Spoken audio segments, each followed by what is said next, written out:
வணக்கம் ஸ்ரீ காளியம்மன் சனம் ஸ்ரீ காளியம்மனை போட்டு நான் உங்கள் அன்பு ஜோதிடர் அன்பு நண்பன் கார்த்திகை ராமன். நம்ம இன்னைக்கு பார்க்க போறது பாத்தீங்கன்னா கால சர்ப்ப தோஷம் எப்படி ஏற்படுது. ஃபர்ஸ்ட் ரெண்டாவது வந்து கால சர்ப்ப தோஷம் ஏற்பட்டா என்ன பண்ணணும், இந்த கால சர்ப்ப தோஷத்தை எப்படி நீங்களே பார்த்துக்கலாம், இந்த தோஷத்துக்கு என்ன சார் பரிகாரம் நம்ம எளிமையா பண்ணி இந்த தோஷத்தை நம்ம நம்ம வீடியோ தெளிவா கொடுத்து இந்த வீடியோவை ஸ்கிப் பண்ணாம முழுமையா பாருங்க.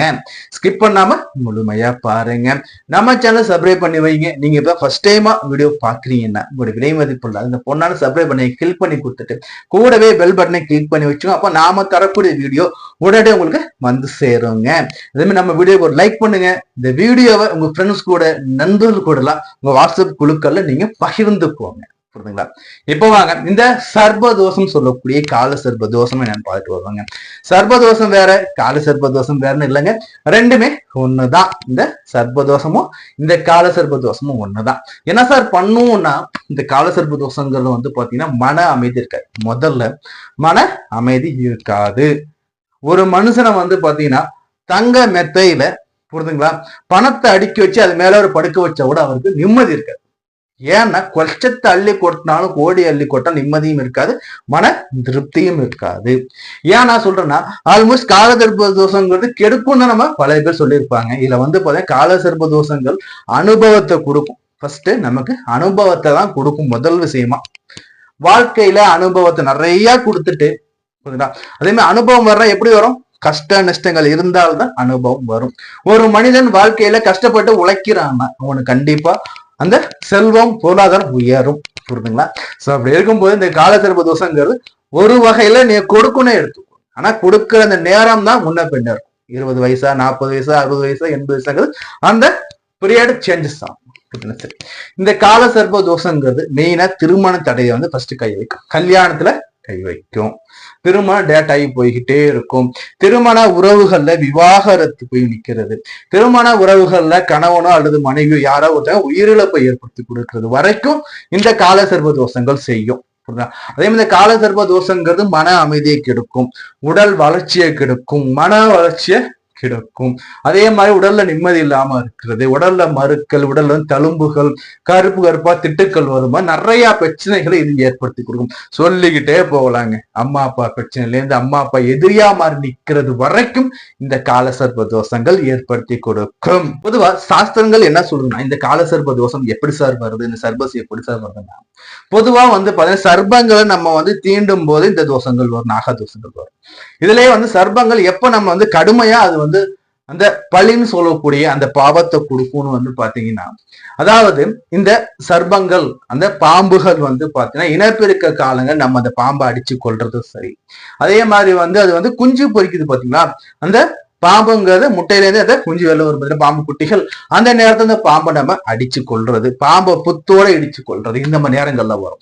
இதுலயும் பார்த்தா ஒரு சாஸ்திரம் என்ன சொல்றதுன்னு வந்து பாத்தீங்கன்னா, இந்த பாம்பு அந்த பாம்பு வந்து இனப்பெருக்க கால எடுத்து நம்ம அடிக்க போகும்போது பாம்பு என்ன பண்ணா, பாம்பை நீங்க புடிச்சிட்டீங்கன்னா பாம்பு தன் வாழால தலையில பட்டு பட்டு பட்டுன்னு அடிக்குமா. இது என்ன சொல்லுவாங்கன்னா வந்து இந்த சர்ப்பங்கிறது வந்து பாத்தீங்கன்னா நமக்கு வந்து சத்தியம் பண்ணி கொடுக்குது. எப்படின்னா வந்து எங்களை விட்டுடுங்க, மனிதர்களை எங்களை விட்டுருங்க, நாங்க உங்க வழிக்கு வரமாட்டோம், என்னை விட்டுடுங்க சொல்லி சத்தியம் பண்ணதா சொல்லுவாங்க. அப்போ பாம்புங்கிறது தன் வாளால் பூமி மேல அடிச்சு சத்தியம் பண்ணி கொடுக்கும்னு சொல்லி ஒரு ஐதீகம் இருக்கு. சரி, இது ஒரு பக்கம் இருக்கட்டும். சோ இதுல வந்து பாத்தீங்கன்னா இப்படி இது சத்தியம் பண்ணி கொடுத்தோம், நம்ம அடிச்சதை கொல்லும் பட்சத்துல என்ன பண்ணணும்னா, இந்த பாம்புங்கிறது அதன் கண்கள்ல, இந்த பாம்பு இறக்கும் தருவாயில அதோட கண்கள்ல நம்மளுடைய அந்த உருவத்தையும் நம்மளையும் அப்படியே ஸ்டோர் பண்ணிக்கோ, அதை சேவ் பண்ணி வச்சுக்கோன்னு சொல்லுவாங்க.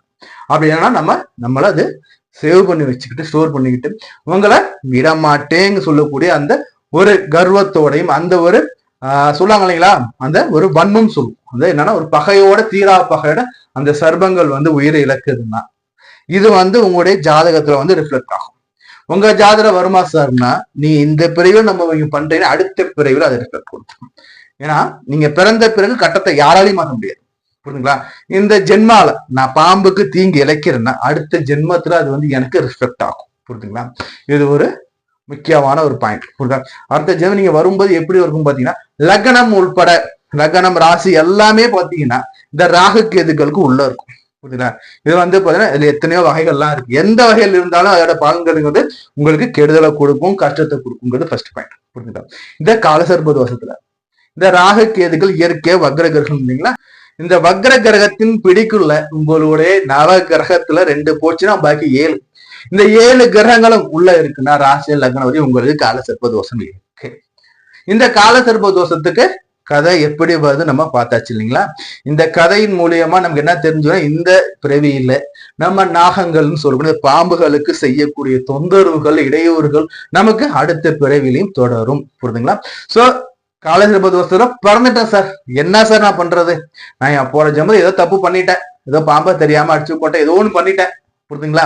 இப்ப பாத்தீங்கன்னா இந்த ஜென்மல பிறந்திருக்கேன், எனக்கு தோஷம் இருக்கு, நான் என்ன சார் பண்ணலாம், என்ன சார் வழிபாடுகள் பண்ணலாம்னா, முதல்ல இந்த நாகசர்ப்ப தோஷம்னு வந்தாவே நம்ம எல்லாமே பெரும்பாலுமே நம்ம சொல்றது பாத்தீங்கன்னா, இந்த பெருமாள் ஆலயங்கள்ல இருக்கக்கூடிய அந்த கருட பகவானுக்கு வழிபாடுகள் வச்சுக்கோங்க.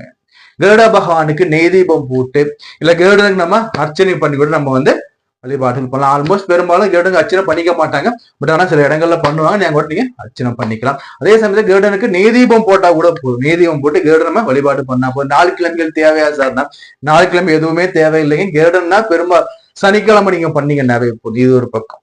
இன்னொரு பக்கம் என்ன சார் பண்ணலாம்னா, நாகங்களுக்கு பால் வாங்கி கொடுக்கலாம். நாகங்களுக்கு பால் வாங்கி கொடுக்கும். எப்படி சார் நாங்கன்னா பால் வாங்கி கொடுக்கலாம்னு பாத்தீங்கன்னா, உங்கள் ஊர் பக்கத்துல உங்க வீட்டு அருகாமையில இருக்கக்கூடிய நாக ஆலயங்கள், அதாவது பாத்தீங்கன்னா புற்று தெய்வம் சொல்றோம் பாத்தீங்களா, இந்த நாகம்மா, நாகவல்லி அம்மா, புற்றம், இந்த மாதிரி இந்த நாகம் சம்பந்தமான இந்த ஆலயங்களுக்கு பால் வாங்கி கொடுக்கலாம். ராகுகால வேலையில வெள்ளிக்கிழமைகளை பால் வாங்கி கொடுக்குறது சிறப்பு. இது இல்லாம இன்னொரு மிகப்பெரிய உங்களுக்கு பரிகாரம் ஒண்ணு இருக்கு, மிகப்பெரிய அளப்பறியாத பரிகாரம் 2 ஸ்தலங்கள் இருக்கு. ஒண்ணு பாத்தீங்கன்னா திருப்பாம்பரம். இந்த திருப்பத்தில் இருக்கக்கூடிய இந்த நாகத்துக்கு நீங்க பால் வாங்கி கொடுக்கலாம், நாகத்துக்கு அர்ச்சனை பண்ணிக்கலாம், பால் அபிஷேகம் பண்ணலாம். எங்க? திருப்பாம்புரம் நாகங்களுக்கு நீங்க இங்க உங்களோட அர்ச்சனை பண்ணிக்குவோங்க. ஃபர்ஸ்ட் அர்ச்சனை பண்ணிட்டு பால் வாங்கி கொடுத்து பால் அபிஷேகம் பண்ணி சாந்தம் பண்ணும் போது இந்த தோஷம்ங்கிறது உங்களுக்கு பாசிட்டிவா கொஞ்சம் கொஞ்சமா மாறும். புரியுதுங்களா. இந்த சர்பத்தை நம்ம பாவத்தை மன்னிச்சுக்கோ சொல்லி நீங்க பால் வாங்கி ஊத்தி அந்த பாவத்தை நீங்க மாற்றி அமைக்கும் போது உங்களுக்கு மிகப்பெரிய ராஜயோகமா அது கொடுக்கும். இன்னொன்னு திருநாகேஸ்வரம்.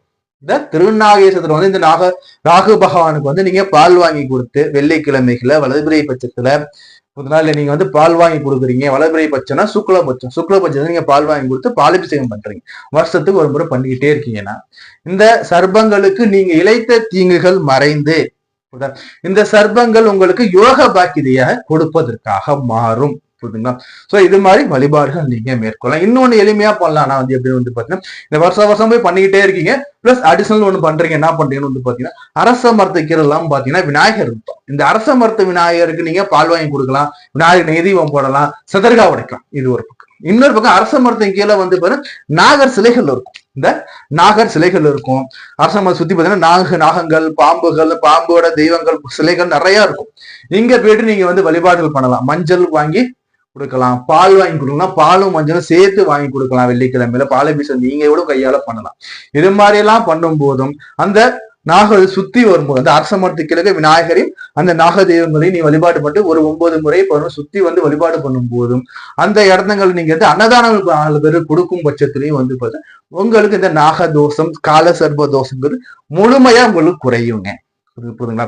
இத்தனை வழிபாடுகள் சொல்லியிருக்கேன். இந்த வழிபாடுகள்ல உங்களுக்கு எது உங்களுக்கு சூட்டபிளா இருக்கோ அதை நீங்க பார்த்து நீங்க செஞ்சு நம்ம தொடர்ந்து நம்ம பேசிக்கிட்டே இருக்கலாம்.